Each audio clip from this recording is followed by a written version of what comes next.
Olá, alunos Unisantos, meus alunos originários e não originários, como é que vocês vão? Tudo bem? Então, hoje a gente vai continuar trabalhando a execução, a nossa penúltima aula de execução, a nossa penúltima aula virtual de execução. Depois a gente vai fazer uma aula síncrona com a revisão para a prova de vocês, tá bom? Aliás, eu estou até com bastante saudade das aulas síncronas, né? Mas vamos lá. Hoje a gente vai trabalhar constrição patrimonial. A nossa próxima aula nós vamos trabalhar defesa e venda patrimonial em sede de execução. A defesa é um pouco mais longo, a venda a gente vai fazer vai fazer um resumo para vocês dos aspectos mais importantes. Hoje, além da gente trabalhar a constrição, a gente vai trabalhar fraude e execução. Eu trouxe para vocês também, vou até escrever aqui, perdão, fraude à execução na ementa. Nós vamos trabalhar fraude e execução também, tá certo?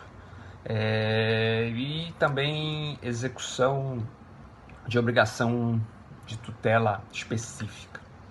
Vamos começar. O nosso primeiro item é impenhorabilidade de bens e penhora de salário. São dois assuntos muito interessantes, muito relevantes, que são estudados em fase de execução. A primeira envolve a impenhorabilidade dos bens e a segunda envolve a questão da penhorabilidade de salários, ou impenhorabilidade, como a gente vai ver já, se é penhorabilidade ou se é impenhorabilidade. A primeira observação que a gente precisa fazer para as senhoras e para os senhores é que, essas duas matérias, elas não se encontram na CLT. São matérias estudadas integralmente com regras do processo civil aplicadas ao processo do trabalho por heterointegração, como a gente já trabalhou no passado, lá no início com vocês. Aliás, a gente vai ver que um dispositivo da CLT menciona expressamente esse dispositivo que a gente vai estudar agora, que é o 833 do CPC, que trata de impenhorabilidade de bens, como está no material de vocês. Vamos lá. Vamos ver o que diz o artigo 833 do CPC. São impenhoráveis bens alienáveis ou os declarados por ato voluntário não sujeitos à execução. Então, são os bens inalienáveis ou são os bens declarados por ato voluntário não sujeitos à execução. Uma dessas possibilidades da declaração de ato voluntário é o bem de família, como a gente vai ver mais na frente. Esse foi o inciso primeiro que eu li para vocês. Inciso segundo diz, e aí vai começando a ficar mais interessante. São impenhoráveis, repetindo o caput novamente, os móveis, os pertences e as utilidades domésticas que guarnecem a residência do executado. Então, tudo que é móvel, pertence, e as utilidades domésticas que estão na residência do executado. Lembrando que a penhora, como a gente já viu na aula anterior, é um ato praticado pelo oficial de justiça in loco, via de regra, com algumas exceções que a gente também já trabalhou na aula anterior. Segunda parte desse dispositivo que a gente está lendo aqui, 2, inciso segundo, vou ler de novo para a gente repetir. São impenhoráveis, está escrito no caput. Inciso segundo, os móveis, os pertences e as utilidades domésticas que guarnecem a residência do executado. Regra geral. Exceção, salvo os de elevado valor ou os que ultrapassem as necessidades comuns correspondentes a um médio padrão de vida. Então, esse dispositivo legal direciona no seguinte sentido: todos os móveis, pertences e utilidades domésticas que guarnecem a residência do executado, num padrão de médio padrão de vida, como tal dispositivo legal, eles são impenhoráveis. Tudo que excede esse médio padrão de vida está sujeito à execução. Aí você vai perguntar assim, professor, como é que se define isso? Se define no caso concreto.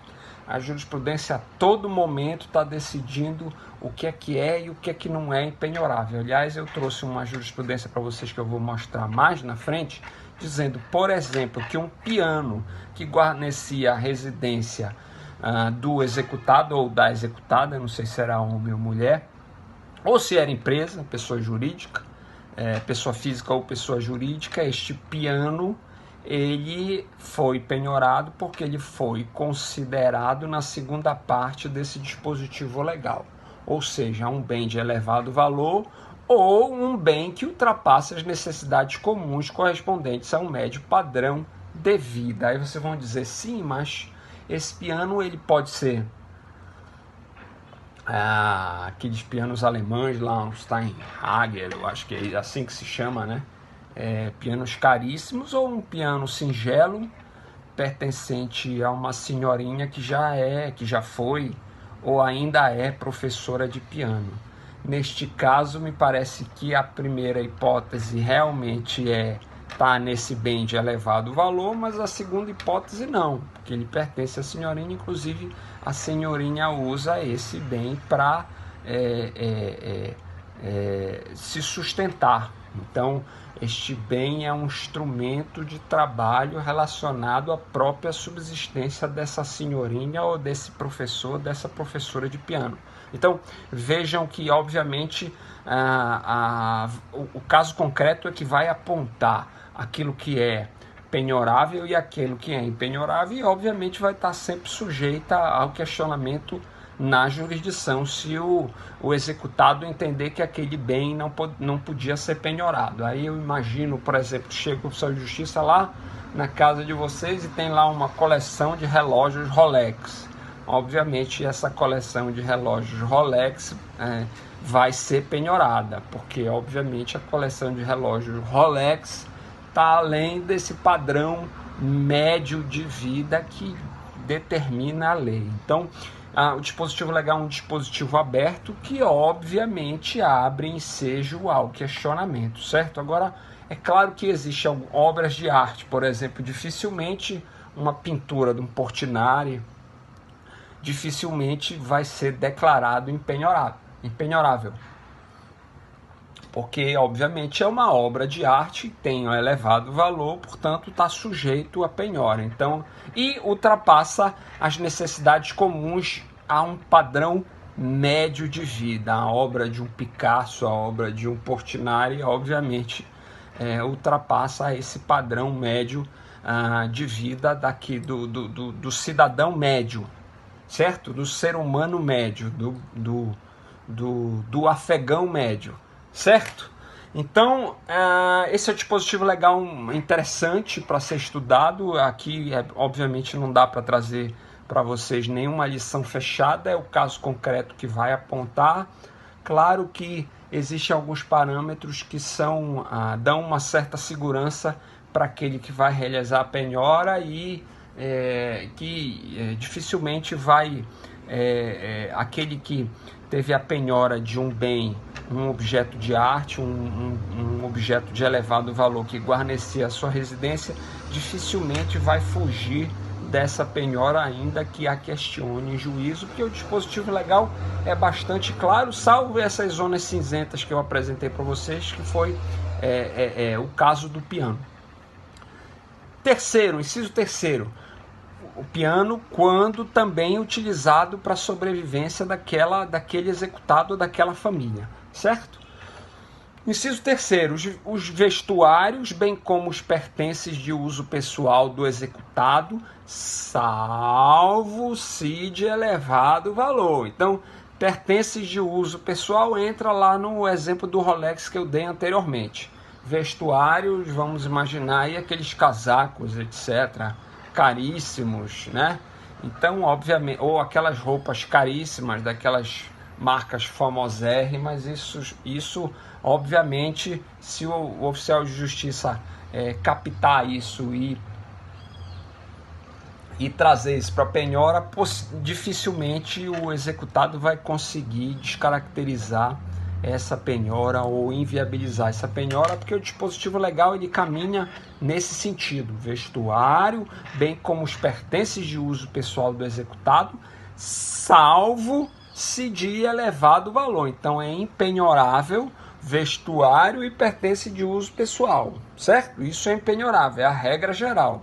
Se for de elevado valor, aí passa a ser penhorável. Então é aquele casaco, aquele relógio Rolex, etc, etc. Tá, pessoal? Então, esses dois dispositivos são dispositivos interessantes aí. Se vocês tiverem alguma dúvida, quiserem conversar sobre isso, podem me mandar mensagem que a gente troca uma ideia. Isso em sala de aula ia ser uma beleza discutir, mas infelizmente não é possível. Inciso 4, vamos lá. Isso é um assunto também muito interessante, porque a gente vai tratar agora da penhora de vencimento, de salário, tá? Então, de remuneração de autônomo, de honorário de profissional liberal, tudo isso, todas essas hipóteses agora que a gente vai tratar estão dentro desse inciso 4º. Vamos lá, pessoal. O inciso 4º do artigo 833 do CPC diz o seguinte: os vencimentos, os subsídios, os soldos aí dos militares, né, os salários, as remunerações, os proventos de aposentadoria, as pensões, os pecúlios e os montepios, bem como as quantias recebidas por liberalidade de terceiro e destinados ao sustento do devedor e de sua família, os ganhos de trabalhador autônomo e os honorários de profissional liberal, ressalvado o parágrafo 2º que a gente vai ver já já. Então a regra geral, pessoal, é a impenhorabilidade desses valores decorrentes do trabalho, certo? De trabalhador vivo ou trabalhador morto, porque aqui tem pensão também para a família. Então, tudo que é decorrente de trabalho, tudo que é verba salarial, tudo que é pago em função do trabalho de alguém, a regra geral é a impenhorabilidade. Por que falei regra geral? Porque, obviamente, existem exceções e a gente vai ver já já, mas antes de falar da exceção, é preciso que vocês entendam a regra geral. Então, a regra geral é essa: vencimento, subsídio, soldo, salário, remuneração, proventos de aposentadoria, as pensões, os pecúlios e os montepios, bem como as quantias recebidas por liberalidade de terceiro e destinadas ao sustento do devedor e de sua família, verbas de caráter alimentar, os ganhos de trabalhador autônomo, os honorários de profissional liberal, ressalvado o parágrafo 2º. Repito novamente: verba de caráter alimentar, regra geral impenhorável, certo? Outra regra objetiva impenhorável: a quantia depositada em caderneta de poupança até o limite de 40 salários mínimos. Quando a lei fala a quantia depositada em caderneta de poupança até o limite de 40 salários mínimos, leia-se qualquer aplicação financeira, porque hoje não existe mais caderneta de poupança, como vocês bem sabem. Então, aplicação financeira que gera rendimento, a mais conhecida de todas, classicamente, caderneta de poupança, só não é penhorável até o valor de 40 salários mínimos. Acima de 40 é penhorável. Certo, pessoal? Muito bem. Isso é uma regra objetiva também. Começa a deixar de ser, quer dizer, deixou de ser objetivo naquele caso lá, naquelas duas hipóteses do elevado valor. Isso não é objetivo. Mas essa dos 40 salários mínimos da caderneta de poupança é objetivo, inciso 10º que eu acabei de ler. Parágrafo 2º, que é uma exceção ao inciso 4º que eu li ainda há pouco. Vejam o que diz o parágrafo 2º do 833. Os dispostos no inciso 4º que eu acabei de ler, eu li antes do 10º, certo? O 4º é aquele da verba decorrente de trabalho ou verba de caráter alimentar. E o 10º é o caderneta de poupança, tá? Então, Parágrafo 2º diz: o disposto nos incisos 4º e 10º do caput não se aplica a hipótese de penhora para pagamento de prestação alimentícia.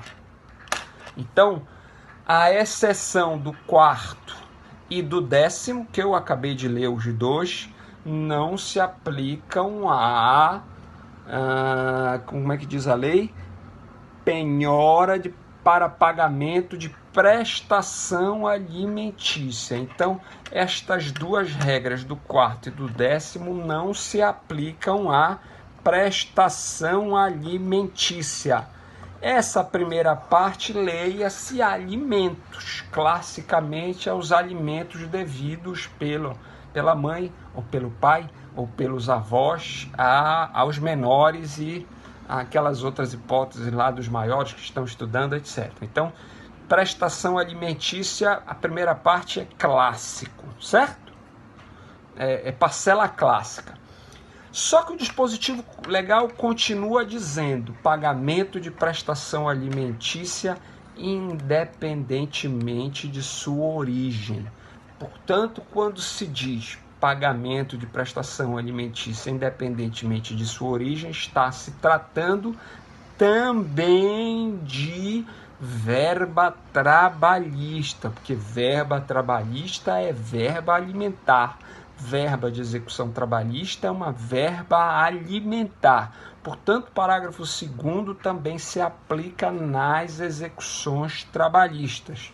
A exceção do parágrafo 2º se aplica nas execuções trabalhistas. Continuando o dispositivo legal.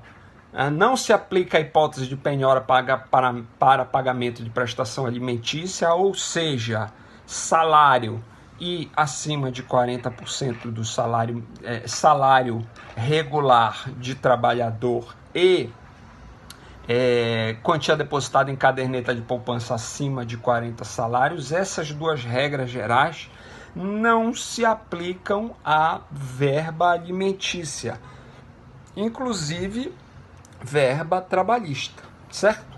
Essa é a explicação. Continuando, bem como as importâncias excedentes a 50 salários mínimos mensais. Então, aqueles que ganham 50 salários mínimos mensais estão sujeitos à penhora. Aqueles que ganham salário acima de 50 salários mínimos mensais estão sujeitos à penhora.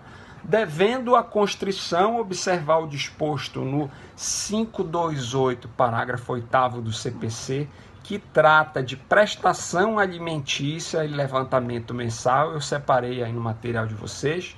E no artigo 529, parágrafo 3º. O 529, parágrafo 3º, diz que o desconto, esse desconto mensal, essa penhora mensal, não pode ultrapassar 50% dos rendimentos líquidos do executado. Então, parece difícil, mas não é. É simples. Tem duas regras gerais. Impenhorabilidade de verba salarial, no sentido amplo do inciso 4º, e impenhorabilidade de caderneta de poupança, salvo se ultrapassar 40 salários mínimos. Certo? Duas regras objetivas. Estas duas regras não se aplicam em execução trabalhista. Ponto. Não se aplicam à execução trabalhista. Logo, admite-se a penhora de salário do executado, admite-se a penhora de quantia de caderneta de poupança do executado. Certo, pessoal? Tá?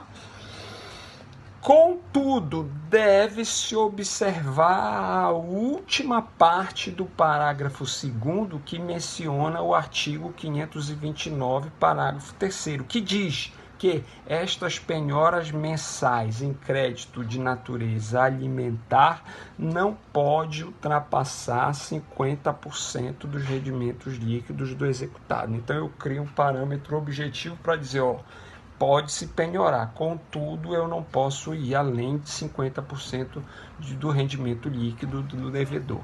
Então, eu até estabeleci aqui as regras objetivas. Ó. Primeira regra objetiva, acima de 50, penhora acima de 50, salários mínimos e caderneta de poupança.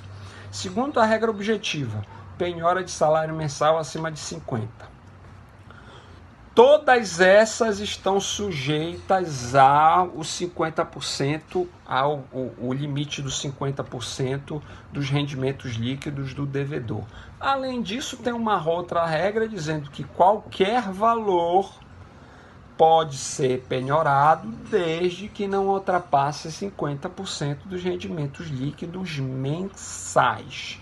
Então, 50% dos rendimentos líquidos mensais eu não posso ultrapassar. Então, eu posso penhorar o salário do devedor. Vamos imaginar que o devedor tem 10 mil de rendimento líquido mensal. A lei diz que é possível penhorar este salário em benefício de execução trabalhista, desde que essa penhora fique no limite de 50% do rendimento líquido mensal. Se esse cidadão tem 10 mil como rendimento líquido mensal, ele só vai ter 5 mil reais penhoráveis. Certo, pessoal? Eu espero que vocês tenham entendido que isso é importante de se explicar. Com detalhe, eu já estou em 20 minutos ainda na primeira página, mas tudo bem, vamos embora. Trouxe um acórdão para vocês do bem de elevado valor que eu vou ler aqui para vocês entenderem, um acórdão do TST.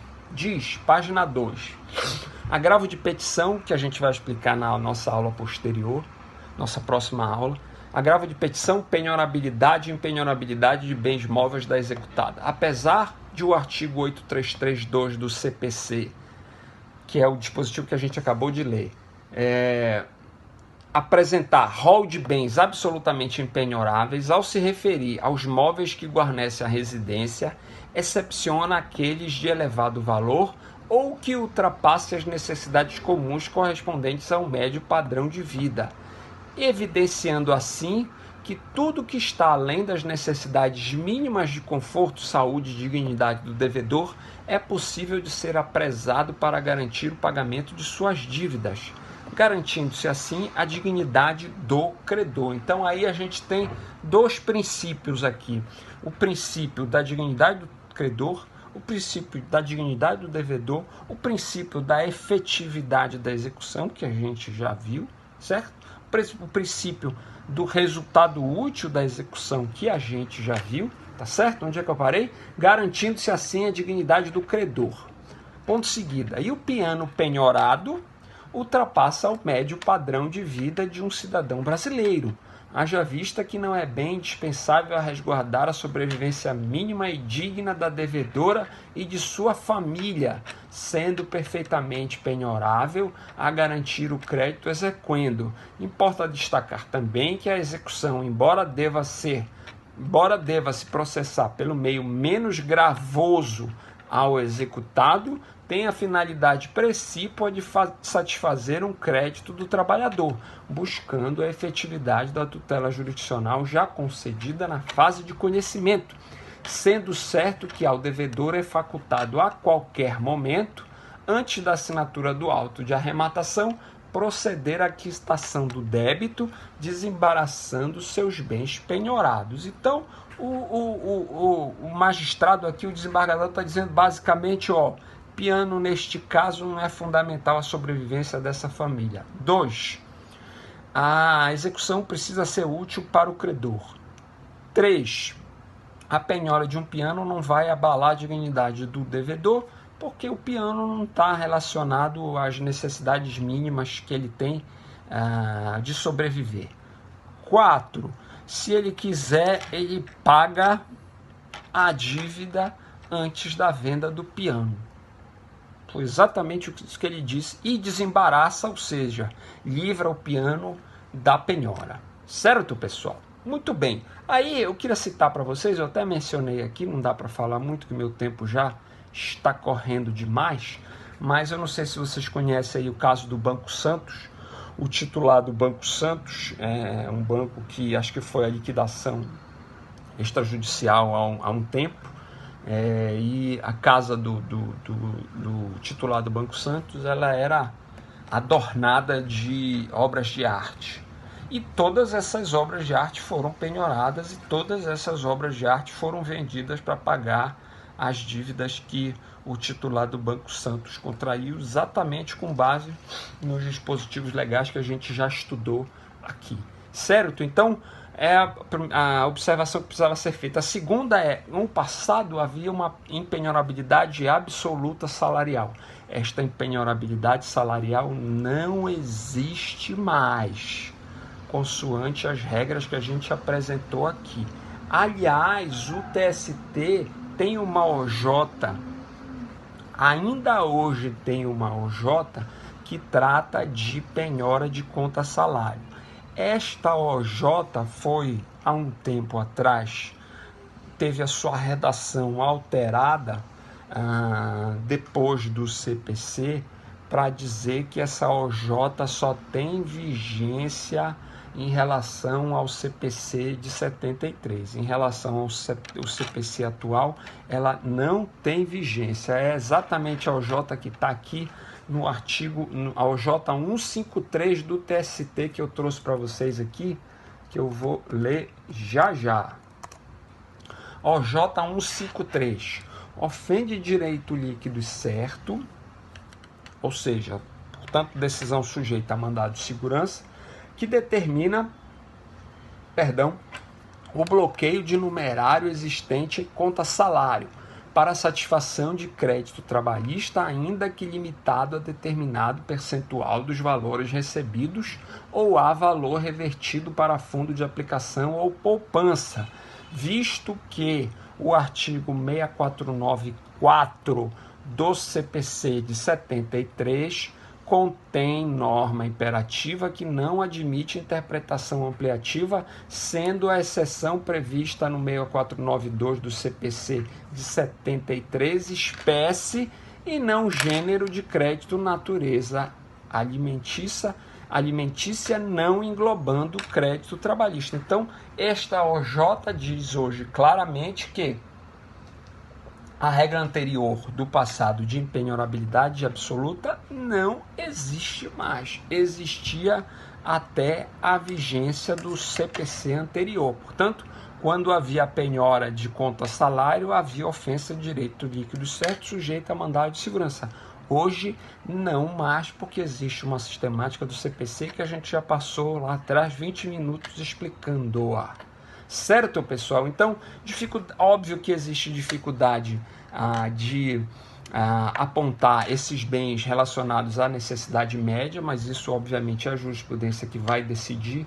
Eu trouxe uma outra jurisprudência para vocês aqui, de penhora de salário, da OJ 153, já no CPC atual, e aí lá no finalzinho, a jurisprudência recente, diga-se de passagem, leiam por favor, está lá na página 2 e 3, eu não vou ler agora que a gente já avançou muito, mas o finalzinho dela eu vou ler.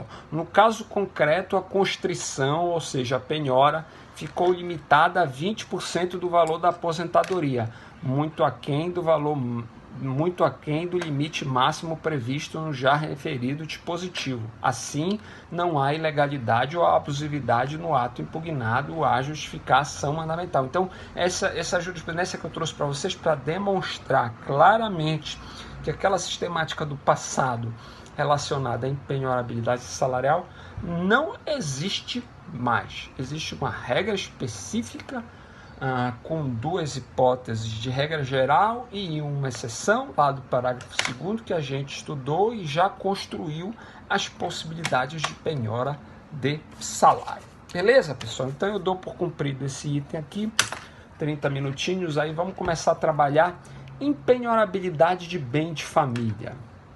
Muito bem.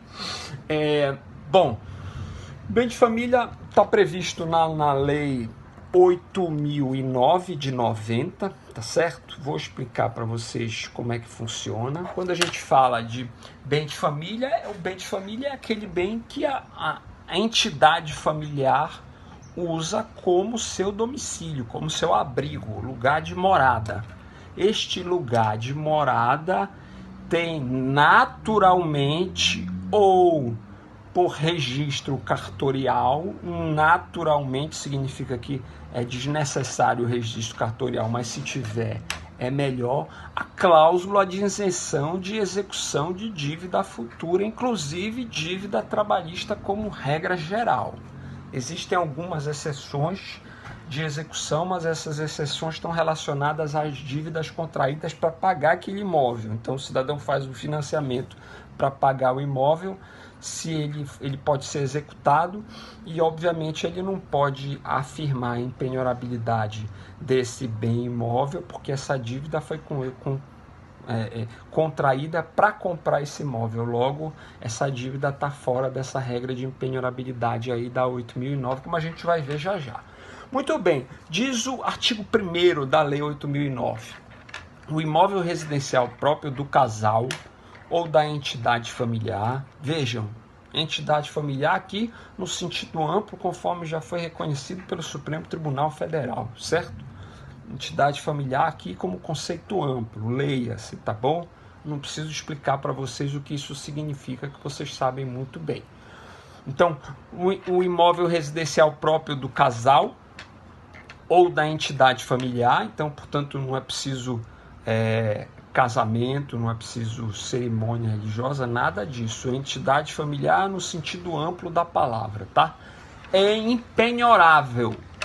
Então, o artigo 1º já diz: o imóvel residencial próprio do casal ou da entidade familiar é impenhorável e não responderá por qualquer tipo de dívida civil, comercial, fiscal, previdenciária ou de outra natureza, inclusive trabalhista, leia-se, contraída pelos cônjuges ou pelos pais ou filhos que sejam seus proprietários e nele residam, salvo nas hipóteses previstas nesta lei. Então, a regra geral é a impenhorabilidade de dívida contraída pela qualquer dos integrantes dessa entidade familiar, certo?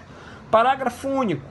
A impenhorabilidade compreende o imóvel sobre o qual se assenta a construção, as plantações, as benfeitorias de qualquer natureza, todas as benfeitorias, procurem lá quais são as benfeitorias lá no Código Civil, e todos os equipamentos, inclusive os de uso profissional, ou móveis que guarnecem a casa desde que quitados, certo? Então este é o dispositivo legal que trata da impenhorabilidade dos bens de família.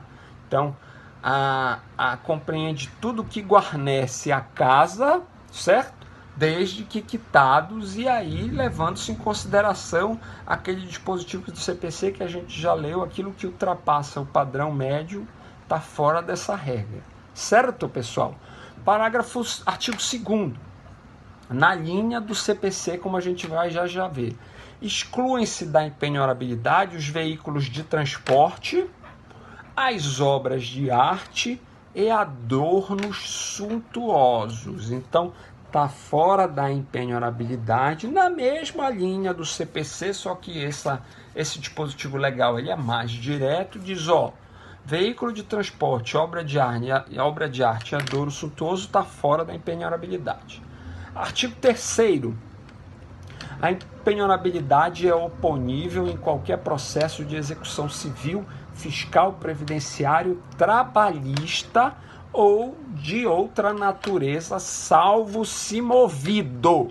Então, penhorabilidade em qualquer processo, inclusive trabalhista, salvo ser movido pelo titular do crédito decorrente do financiamento destinado à construção ou à aquisição do imóvel, como eu já falei para vocês, pelo credor de pensão alimentícia, e aqui a regra é restritiva, não entra aqui a regra do crédito trabalhista. Aqui está falando de pensão alimentícia, logo é uma regra restritiva. Crédito trabalhista entra como exceção do CPC e não exceção da 8.009. resguardados os direitos sobre o bem de seu coproprietário que com o devedor integre união estável ou conjugal, observadas as hipóteses em que ambos responderão pela dívida. E aí vai ter uma questão envolvendo a forma como essas pessoas se uniram, o tipo de união que elas têm, se é a união se é a união que envolve todo o patrimônio, se é uma união que envolve divisão de patrimônio. Isso tudo vai ser considerado no momento de levar em consideração essa impenhorabilidade. Para a cobrança de impostos predial, territorial, taxas e contribuições devidas em função do imóvel. Então, cobrança de IPTU, por exemplo, certo? Uma execução decorrente do IPTU, pode haver penhora desse imóvel, se bem não vai ser impenhorável em caso de execução de IPTU. Certo, pessoal? Muito bem. 5. Para a execução de hipoteca sobre o imóvel oferecido como garantia real pelo casal ou pela entidade familiar. 6. Por ter sido adquirido como produto de crime ou para execução de sentença penal condenatória, ressarcimento, indenização ou perdimento de bens. Então, aquelas execuções aí, aquelas apreensões, prisões de traficantes de droga que moram naquelas residências suntuosas, etc., e que ficou apurado que aquele imóvel é produto de crime, obviamente esse imóvel está fora da regra da impenhorabilidade, certo? Conforme diz lá o inciso 6º, expressamente, da Lei 8.009, do artigo 3º. Muito bem. Que mais? Artigo 4º. Não se beneficiará do dispositivo nesta lei aquele que, esse dispositivo é interessante, não se beneficiará do disposto nesta lei aquele que, sabendo-se insolvente, adquire de má-fé imóvel mais valioso para transferir à residência familiar, desfazendo-se ou não da moradia antiga. Então, eu sou devedor, eu sou titular de um grande banco, certo? Moro numa residência avaliada em 3 milhões de reais, certo? O meu banco que eu sou titular, certo? Vamos imaginar aí um aluno aqui da sala, algum aluno, vamos imaginar aí Fabiano, pronto, Fabiano, você é o titular do banco, certo, Fabiano? Cara de rico, milionário, o Fabiano é titular de um banco, tá? Muito bem, sabendo-se devedor, Fabiano, depois que o banco dele entra em liquidação, vai e vende este imóvel de 3 milhões e compra um imóvel de 40 milhões, pegando todo o ativo dele, que podia ser objeto de penhora, para pagar aqueles credores e investindo neste imóvel que vale 40 milhões. Logo, entra-se claramente nessa regra aqui do artigo 4º. Ou seja, não se beneficiará do disposto nesta lei aquele que, sabendo-se insolvente, adquire de má-fé imóvel mais valioso para transferir à residência familiar. Não vou falar no Fabiano não, porque é de má-fé, Fabiano, você está fora desse exemplo aí. Vamos usar uma pessoa qualquer, o João da Silva, titular do banco Cruzeiro, certo? Então, o João da Silva, titular do Banco Cruzeiro, usa uma manobra, que isso é uma manobra, mora numa residência que vale 3 milhões, vende a residência imediatamente, no momento que a situação começa a dificultar para ele, transfere todo aquele ativo que ele tinha, que poderia estar sujeito a penhora, para saldar a dívida daqueles credores, aplica nesta nova residência e vai e registra em cartório esta residência como bem de família.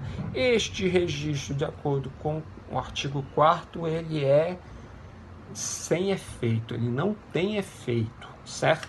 De acordo com o artigo 4º. Artigo 5º. Para os efeitos de penhorabilidade que trata esta lei, considera-se residência um único imóvel utilizado pelo casal ou pela entidade familiar para a moradia permanente. Parágrafo único. Na hipótese de o casal ou entidade familiar ser possuidor de vários imóveis utilizados como residência, a impenhorabilidade recairá sobre o menor valor. Então, o cidadão tem um bem de 1 milhão, certo? E o cidadão tem um bem de 5 milhões. A regra geral é que a impenhorabilidade vai cair sobre este bem de 1 milhão, salvo se outro tiver sido registrado para esse fim no registro de imóveis e na forma do artigo 70 do Código Civil. Então eu tenho um de 1 e um de 5. Eu vou lá no meu cartório do registro do meu imóvel de 5 milhões e registro este meu bem como bem de família. Neste caso, o de 5 vai ser meu bem impenhorável. Se não registrar este de 5 milhões como bem penhorável, vai se considerar este de 1 milhão no momento em que esse cidadão se transformar em devedor. Beleza, pessoal? Continuando, aí eu trouxe 2 súmulas para vocês interessantes. Caramba, 40 minutos eu ainda estou na metade. 2 súmulas que eu trouxe para vocês interessantes do STJ. Aliás, o STJ sofreu um ataque de hack e a gente não consegue acessar o STJ de jeito nenhum. Esse eu tirei antes do ataque, sorte. A súmula 364 do STJ diz: o conceito de impenhorabilidade de bem de família abrange também o imóvel pertencente a pessoas solteiras, separadas e viúvas. Então esse conceito de bem de família atinge o solteiro, atinge o separado e o viúvo se mora naquele local. 486 também súmula do STJ: é impenhorável o único imóvel residencial do devedor que esteja alocado a terceiros, desde que a renda obtida com a alocação seja revertida para a subsistência ou moradia de sua família. Aqui existem hipóteses de pessoas que têm um bem como patrimônio, um bem de bastante valor, e aí por circunstâncias da vida, essa pessoa precisa, ou essa entidade familiar precisa alugar aquele imóvel que tem um padrão mais alto, utilizar o valor daquele aluguel para alugar um imóvel com valor mais baixo e usar a diferença para sobreviver. Então, nessas hipóteses, obviamente, este bem continua sendo impenhorável. A jurisprudência do TST é firme neste sentido em todas as regras que a gente já apresentou aqui. Muito bem. Aí eu trouxe uma jurisprudência para vocês do TRT aqui de São Paulo, também nessa linha de bem de família e impenhorabilidade, que diz: o imóvel que serve de residência para entidade familiar é impenhorável, consoante o estatuído na Lei 8.009, o qual regulamenta a garantia prevista no 226 da Constituição, que trata do direito de moradia. É desnecessário o registro do bem em cartório, pois o artigo 1711 do Código Civil mantém as regras da lei especial. O registro é imprescindível se existirem vários bens imóveis como residência. Essa observação da jurisprudência é muito bom, principalmente por conta daquele dispositivo legal que a gente viu: se tiver 2 bens e quiser proteger aquele que tem maior valor. Se eu quiser proteger aquele que tem maior valor, eu preciso registrar esse bem como impenhorável. Certo, pessoal? Existia no passado uma discussão sobre bens imóveis suntuosos, a possibilidade de penhorar esses bens e vender esses bens e utilizar uma parcela da venda desses bens e devolver para o devedor, considerando que ele não precisaria de tudo aquilo para sobreviver. Então, como se você tivesse uma execução bastante alta e fosse lá penhorasse, sei lá, um imóvel lá no Lago Sul, em Brasília, suntuoso, ou num desses condomínios fechados, etc. Então, a jurisprudência discutia no passado a possibilidade desses bens de elevado valor serem descaracterizados como bem de família, portanto, serem penhoráveis. A jurisprudência chegou a decidir em alguns momentos assim, mas o TST recentemente disse não importa o tipo de bem. Se for caracterizado como bem de família, este bem é impenhorável, ponto. Eu trouxe a jurisprudência para provar para vocês aqui o que eu acabei de falar. É uma jurisprudência de 2018. Vou ler o finalzinho. Na hipótese, a evidência de cuidar-se o imóvel gravado de bem de família, ainda que se pretenda suntuoso, impede a constrição para a garantia de dívida. Acabou. Então não se discute mais isso. Próximo item é garantia da execução. Aqui a gente dá para andar um pouquinho mais rápido aqui. A possibilidade de garantia da execução. A gente viu na aula anterior a garantia, a possibilidade lá no artigo 880, né?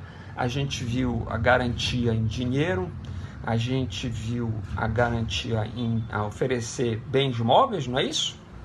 E a gente viu que, caso a parte não ofereça algo em garantia, o oficial de justiça vai lá e penhora.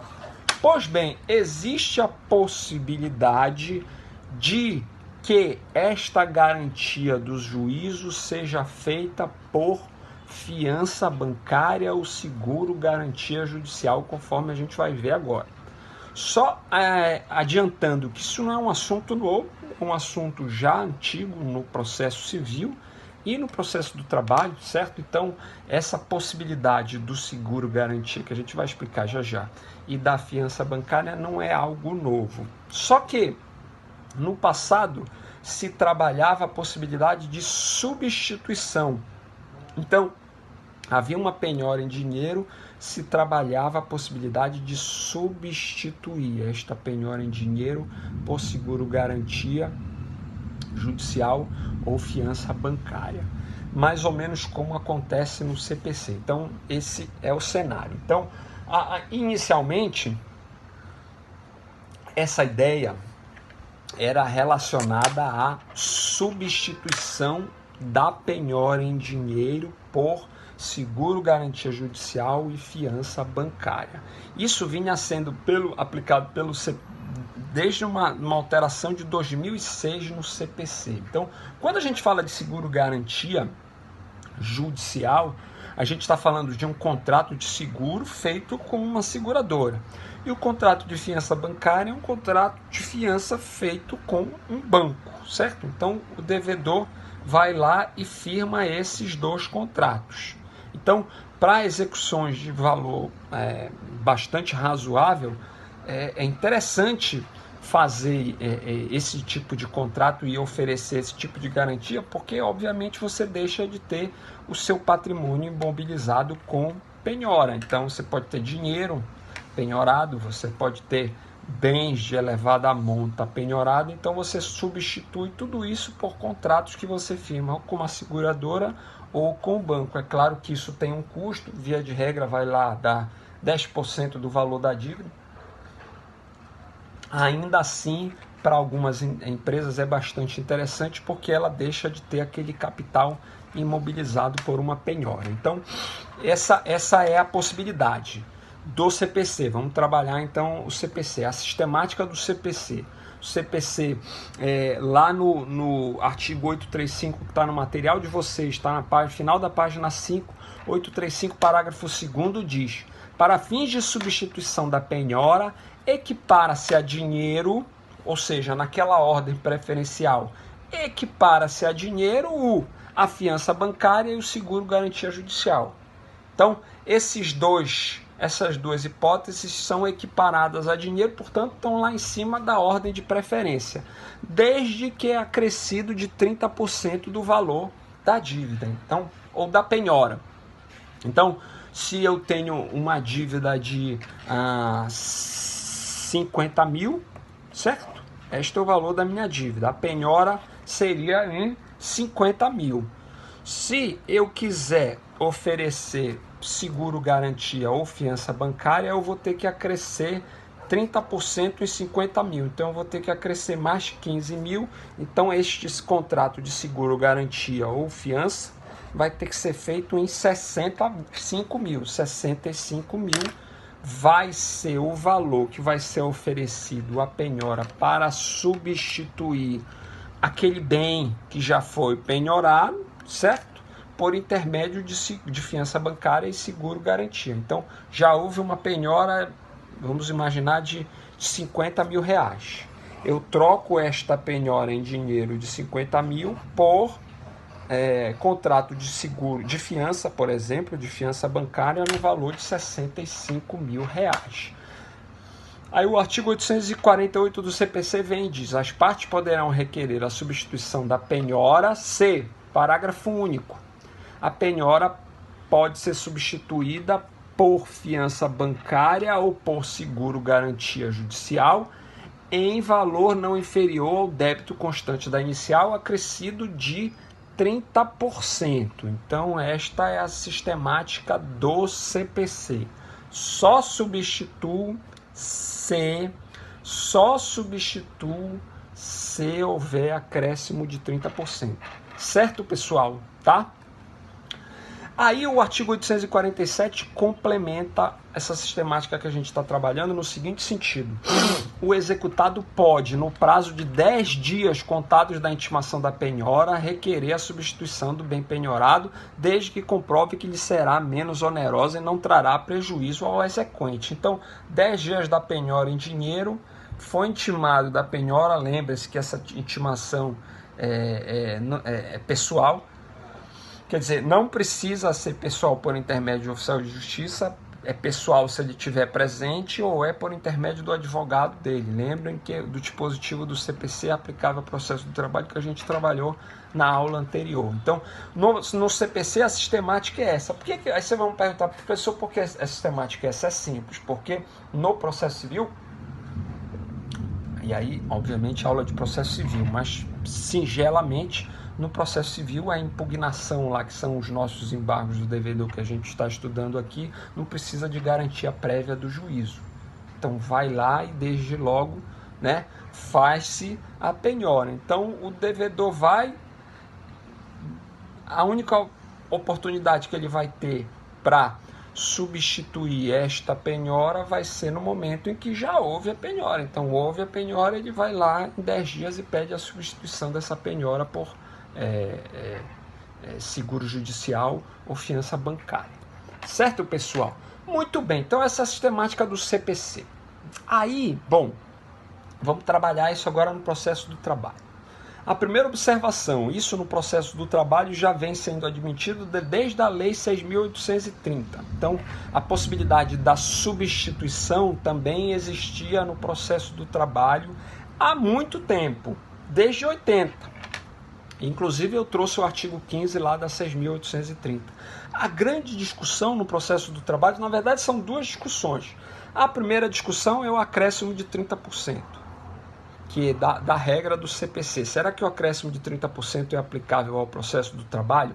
Resposta é: de acordo com a OJ 59, pós-CPC e antes da reforma de 2017, só pode haver substituição de penhora por essas duas modalidades de contrato, se houver acréscimo de 30% no valor executado o objeto da garantia do juízo. Então, a OJ 159 diz o seguinte, transcrito aqui para vocês: mandado de segurança, penhora, carta de fiança bancária, seguro garantia judicial, alterado pela resolução de 2016. Eu até botei aqui, nova redação em decorrência do CPC de 2015. A carta de fiança bancária e o seguro garantia judicial, desde que em valor não inferior ao do débito em execução, acrescido de 30%, equivalem a dinheiro para efeito da gradação dos bens penhoráveis estabelecida no 835 do CPC. Então, eu só posso transformar isso em dinheiro, isso só vai equivaler em dinheiro, isso só vai subir naquela ordem de gradação, estes dois contratos, se houver um acréscimo de 30% no valor desse valor executado, esse valor objeto aí do contrato. Certo, pessoal? Essa é a regra pós-CPC e a regra antes-reforma. Reforma de 2017. Isso já estava consolidado no processo do trabalho.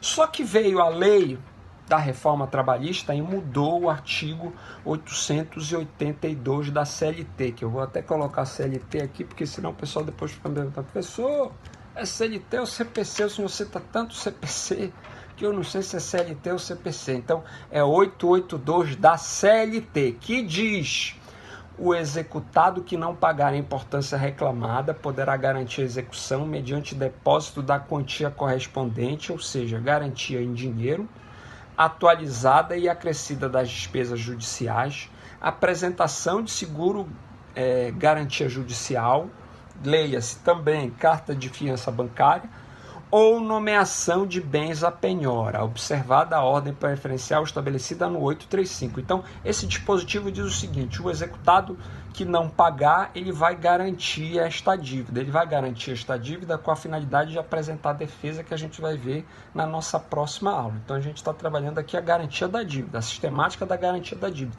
A finalidade é a garantia da dívida. Este dispositivo da CLT deixa entender que não se exige mais os 30% que se exigia antes, com base na leitura do CPC. Porque diz: eu ofereço o dinheiro, né? Ou eu apresento seguro garantia, ou eu nomeio bens à penhora no valor da execução. Ponto. Aí você vai perguntar assim: professor, mas e aí? Qual é a posição do TST? Qual é a posição da jurisprudência trabalhista? A posição da jurisprudência trabalhista hoje ainda não está consolidada no sentido da exigência dos 30%. O que eu trouxe para vocês, e aqui já é aula inclusive no nível de pós-graduação para vocês, tá? O que eu trouxe para vocês é uma jurisprudência do TST, relativamente recente, tá certo? Do ministro Maurício Godinho. Aliás, é muito recente, janeiro, fevereiro, março de 2020, tá lá na página 7, que estabelece, constrói um raciocínio no sentido da exigência dos 30%, e não obstante a nova redação do 882 da CLT não vá nesse caminho, porque o ministro no final do voto diz assim: não tem sentido ser a legislação processual civil mais protetiva que a legislação processual trabalhista, porque o crédito trabalhista obviamente é diferente do crédito civil. Daí a necessidade de se construir um raciocínio que leve à exigência da garantia do juízo nessas duas modalidades ser acrescida de 30%, certo, pessoal? Então, por segurança, aqueles que quiserem garantir o juízo em uma execução trabalhista com confiança bancária ou seguro garantia judicial, façam a garantia acrescendo 30% no valor atualizado da execução. Ufa, 1 hora, vamos lá, trabalhar fraude e execução aqui. Eu trouxe esse assunto que é muito legal para vocês, vou trabalhar mais 2 assuntos aqui, tá? Fraude e execução, perdão, e execução de obrigação de fazer, não é execução de tutela específica. Fraude e execução. Muito bem, fraude e execução está lá no artigo 792 do CPC. Deixa eu escrever CPC aqui, senão também daqui a pouco vão falar: professor, é CPC ou é CLT? É CPC. Então, fraude e execução nada mais é do que o devedor que está devendo, certo? O devedor tem consciência da sua condição de devedor, tá? Diante de uma lide, qualquer lide, aqui a gente está trabalhando a lide trabalhista, né? Uma lide pendente, vai e transfere o seu patrimônio, vende seu patrimônio com o objetivo de esvaziar a finalidade da execução. Isso é a lógica da fraude e execução. Então o cidadão se sabe devedor e a partir desta consciência vai e começa a esvaziar seu patrimônio. Aí o 792 do CPC traz a regra da fraude e execução, que é um instituto de ordem pública, certo?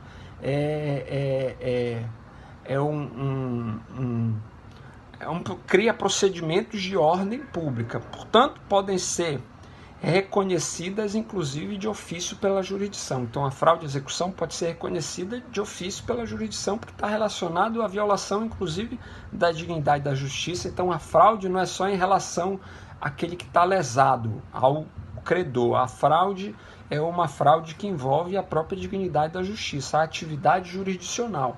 Certo, pessoal? Então, diz o artigo 792 do CPC. A alienação ou a oneração de bens é considerada fraude e execução.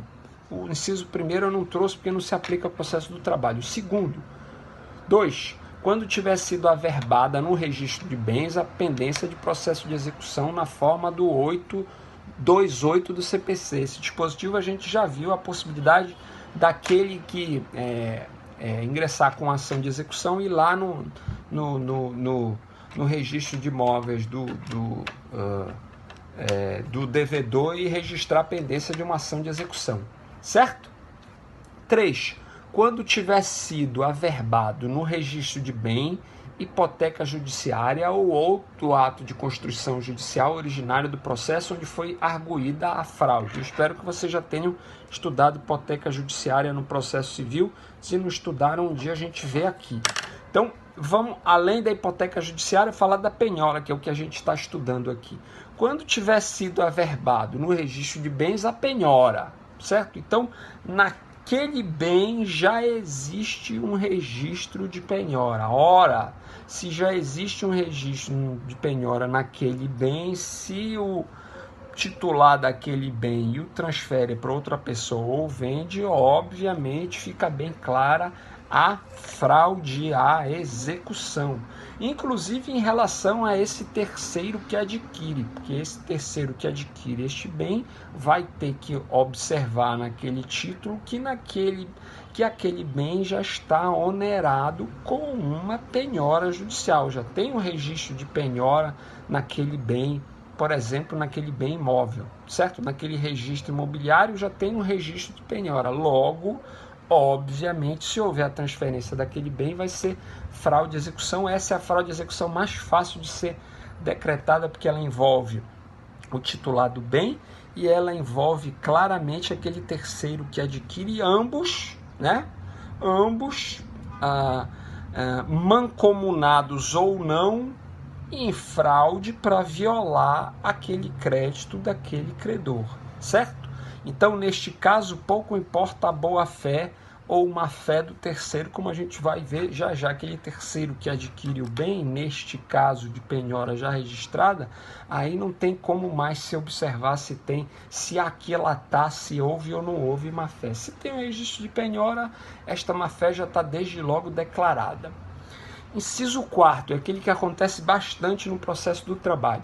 Quando, ao tempo da alienação ou da oneração, tramitava contra o devedor ação capaz de reduzi-lo à insolvência. Então, tramita contra o devedor João uma ação trabalhista capaz de reduzi-lo à insolvência. Ele vai e reduz e transfere e vende um bem dele no sentido de esvaziar aquela execução, certo? Vende o bem, porque ele sabe que esse bem poderia ser penhorado por conta dessa ação que está pendente. Neste caso é fraude e execução. Agora, neste caso, tem o terceiro que está adquirindo o bem, porque vejam, são duas situações diferentes. E aqui a doutrina não faz muito bem essa distinção, ou quando faz, o faz errado, como a gente vai ver já já. Então, se tiver o registro da penhora, óbvio que aquele que está vendendo e aquele que está comprando já há uma presunção de que eles estão em fraude. Se existe uma ação pendente, pode ser que só aquele que está vendendo saiba daquela ação. Aquele que está comprando não sabe. Então, neste caso, é possível que a boa-fé deste terceiro adquirente vai retirar esta condição de fraude e execução, como a gente vai ver já já, tá? Então, a jurisprudência cambaleia muito nesse sentido trabalhista, no sentido do reconhecimento. Uma linha vai e diz, existe ação pendente, acabou. Tanto aquele que está vendendo como aquele que está comprando, existe uma presunção de fraude. Porque aquele que está vendendo sabe da sua condição de devedor e aquele que está comprando tinha que diligenciar no sentido de pesquisar se existiam ou não ações contra ele. Então, essa é uma tendência muito forte da jurisprudência. Contudo, a gente vai ver que houve uma decisão recente que vai um pouco contra isso que eu estou falando aqui. Mas vamos lá, vamos continuar no dispositivo legal. O parágrafo 1º diz: alienação em fraude e execução é ineficaz em relação ao exequente. Então, essa transferência patrimonial, quando a decretação ou declaração da fraude, acabou. Ela é simplesmente ineficaz para o exequente. Então, o exequente pode ir lá e penhorar aquele bem que já foi transferido. No caso de aquisição de bem não sujeito a registro, o terceiro adquirente tem o ônus de provar que adotou as cautelas necessárias para a aquisição mediante a exibição de certidões pertinentes obtidas no domicílio do devedor e no local onde se encontra o bem. Então, aqui tem uma regra interessante. Diz, se o bem não está sujeito a registro, vamos imaginar a transferência de um bem imóvel, aquele que adquiriu, ele precisa demonstrar que ele adotou providências básicas no sentido de afastar essa pecha da fraude e execução. Ou seja, ele foi lá e buscou certidão lá no lugar do domicílio do devedor para ver se o devedor tinha alguma ação contra ele. Ele pode demonstrar isso. Isso é o que diz o dispositivo legal, tá certo? Então, o terceiro adquirente tem o ônus de provar que adotou as cautelas necessárias para a aquisição, mediante a exibição de certidões pertinentes obtidas no domicílio do devedor e no local onde se encontra o bem. 3. No caso de desconsideração da personalidade jurídica, a fraude e execução verifica-se a partir da citação da parte cuja personalidade se pretende desconsiderar. Então, a gente já trabalhou a fraude e execução, viu que é um procedimento incidental, que suspende a execução, agora com a nova roupagem, e a partir daí diz a lei que ela só vai ser considerada, só vai ser verificada a partir da citação da parte cuja personalidade se pretende desconsiderar. Parágrafo 4º. Antes de declarar a fraude e execução, o juiz deverá intimar o terceiro adquirente, que, se quiser, poderá impor embargo de terceiro no prazo de 15 dias. Então, sempre neste caso, se houver a intenção de declarar fraude e execução, a jurisdição sempre tem que intimar aquele terceiro que adquiriu aquele bem para que aquele terceiro tenha a oportunidade de apresentar embargos de terceiro no sentido de descaracterizar essa declaração de fraude e execução.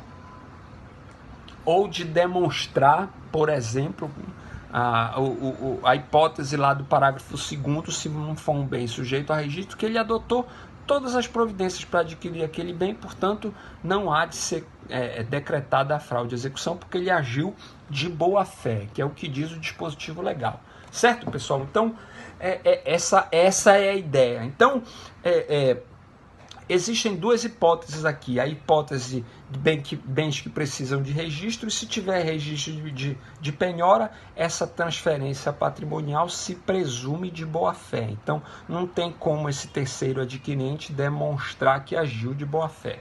Existem bens não sujeitos a registro em que há transferência patrimonial, em que o terceiro adquirente pode demonstrar que não agiu de má-fé, como diz o parágrafo 2º. Então, essa posição jurisprudencial do trabalhista, que considerava tudo no mesmo balaio, é um pouco fraca, no sentido da possibilidade que esse terceiro de boa-fé pode demonstrar que ele não agiu de má-fé. E mais, essa presunção de má-fé não pode ser aplicada nesta hipótese. Então, são dois caminhos completamente distintos que a jurisprudência vem separando. Aquilo que é presunção de má-fé e aquilo que não há presunção de má-fé. Vejam bem o que diz esse julgado recente do TST, que eu tirei para vocês, recentíssimo, tá? De 9/10. Que aqui é só jurisprudência nova, pessoal. Jurisprudência diz: recurso de revista à fase de execução, embargo de terceiro, lei 13.467, transcendência jurídica reconhecida, alienação de automóvel, adquirente de boa-fé, configuração, afastamento de constrição judicial, violação direta e literal ao dispositivo da Constituição Federal, ocorrência. E é um caso de recurso de revista que tem reconhecido, inclusive, a transcendência jurídica que a gente já estudou aqui. Aliás, pessoal, para vocês entenderem jurisprudência, vocês precisam entender os conceitos que a gente trabalha no direito. Se vocês não entenderem os conceitos, vocês não vão entender que isso aqui trata de recurso de revista, que isso aqui trata de transcendência. Então, está tudo dentro de uma sistemática que vocês precisam compreender, senão vocês vão ler a jurisprudência e não vão entender. Diz a jurisprudência, reconhecida a transcendência jurídica nos termos do inciso 4º do artigo 896-A da CLT. Do quadro fático delineado, depreende-se que a terceira embargante, ora recorrente, aquela que apresentou embargo de terceiro e agora está recorrendo, desconhecia que tramitava ação trabalhista contra o executado ao tempo da aquisição do automóvel objeto da constrição judicial ocorrida a posteriori. Então ela comprou o automóvel depois é que veio a penhora. Razão pela qual o negócio jurídico... Por quê? Porque ela comprou o automóvel e não sabia que existia uma ação prévia tramitando contra aquele devedor. Ela comprou um carro dele, que não está sujeito a registro, não tinha nada no Detran sobre esse carro, não tinha nenhuma oneração, ela foi lá e comprou, só que ela não sabia que tinha uma ação, não sei se trabalhista, acho que trabalhista, tramitando contra ele, que poderia reduzi-lo à insolvência. Então, em razão desta ação, se declarou esta venda ineficaz e foi lá e penhorou esse bem. Ela, obviamente, apresentou embargo de terceiro, perdeu e recorreu. Esse é o cenário. Então, vamos lá, de novo. Do quadro fático delineado, depreende-se que a terceira embargante, ora recorrente, desconhecia que tramitava ação trabalhista contra o executado ao tempo da aquisição do automóvel objeto da constrição judicial ocorrida a posteriori, razão pela qual o negócio jurídico pactuado se encontrava revertido de boa-fé. Portanto, aqui não tinha presunção de má-fé. Tá? Aqui está dizendo que foi boa-fé, ela não sabia, de acordo com esse acórdão. Tá? Muito bem. Por outro lado, é imprescindível a existência de má-fé do terceiro adquirente,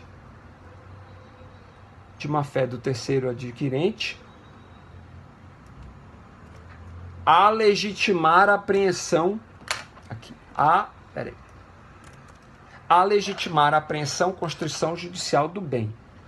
Não se sustentava a premissa consignada no julgado recorrido de que apenas o vendedor executado em processo trabalhista diverso, assim teria agido. Então, está dizendo aqui, é imprescindível a existência de má-fé daquele que adquire, a legitimar a apreensão, constrição judicial do bem, não se sustentando a premissa consignada no julgado recorrido de que apenas o vendedor executado em processo trabalhista diverso teria sim agido. Então, está dizendo aqui, que para descaracterizar essa transferência patrimonial, para se declarar a pecha de fraude de execução nessa transferência patrimonial, é preciso também que aquele que adquiriu esteja de má-fé.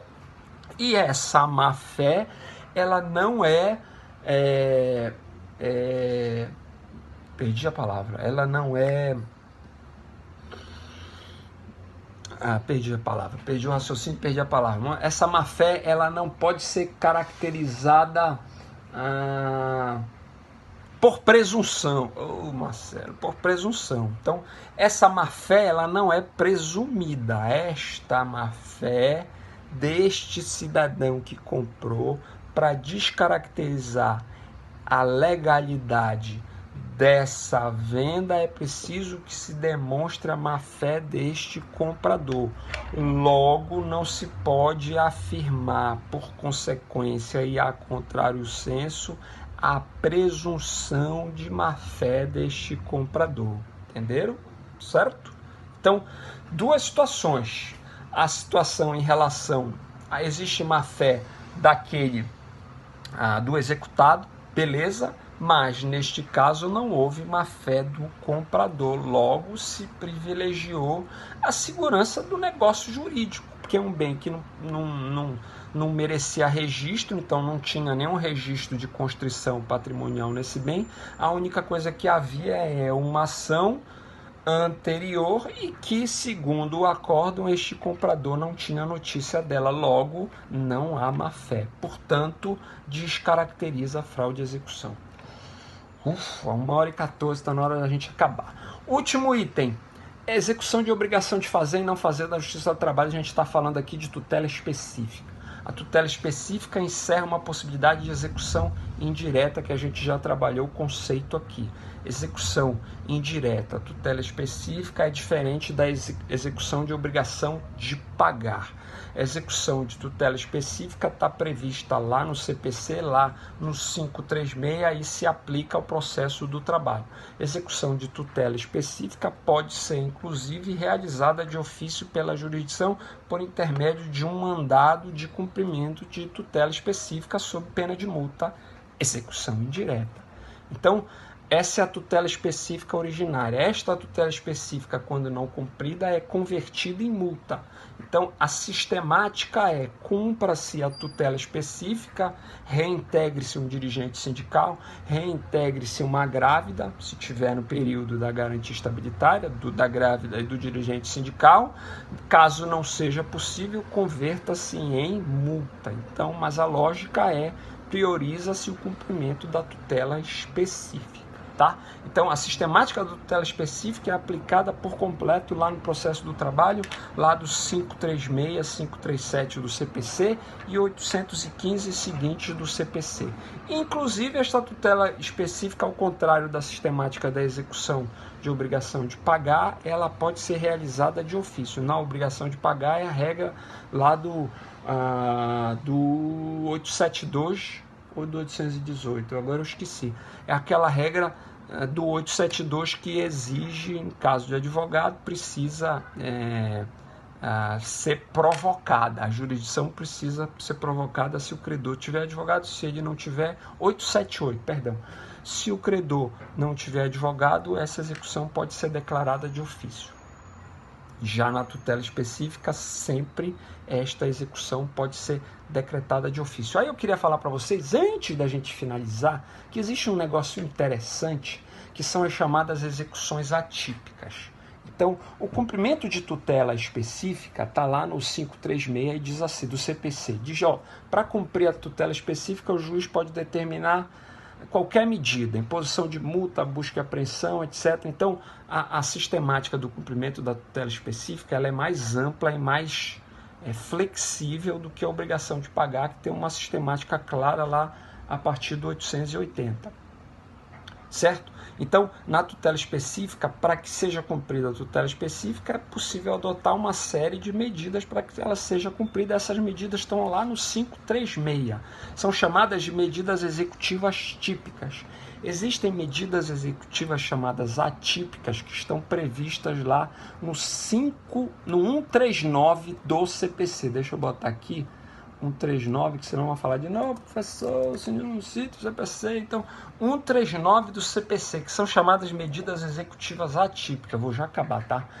Medida executiva atípica, diz o 139, o juiz dirigirá o processo conforme as disposições deste código, incumbindo-lhe determinar todas as medidas indutivas, coercitivas, mandamentais ou subrogatórias necessárias para assegurar o cumprimento de ordem judicial, inclusive nas ações que tenham por objeto prestação pecuniária. Então, medida executiva atípica ela é aplicada tanto na obrigação de fazer como na obrigação de pagar. Então, o 139 ele é amplo para dizer, a obrigação de pagar tem uma sistemática fechada, tem um rito específico. Contudo, é possível, assim como na tutela específica, é possível que sejam determinadas medidas, como diz a lei, indutivas, coercitivas, mandamentais ou subrogatórias para o cumprimento dessas obrigações de pagar. Neste cenário, existem recentemente decisões exaradas em sede de execução envolvendo, eu li outro dia uma no TST agora recente, se vocês quiserem depois eu posso mandar para vocês, continuando aqui, uma pequena interrupção, que envolve a apreensão de carteira nacional de habilitação, que envolve a apreensão de passaporte. Então, são medidas chamadas, a adoção de medidas executivas atípicas em sede de fases executivas de cumprimento, envolvendo inclusive a obrigação pecuniária. Então, aquele devedor que está dando muito trabalho para a justiça chega no momento, não tem mais o que fazer, eu não consigo achar patrimônio, vou lá e determino a apreensão da carteira de habilitação dele, determino o passaporte para ele deixar de viajar e ver se ele paga a dívida. É exatamente o que diz, que autoriza lá o artigo 1394 do CPC. Na Justiça do Trabalho isso vinha sendo bastante rechaçado. De um tempo para cá, essas medidas estão começando a serem admitidas.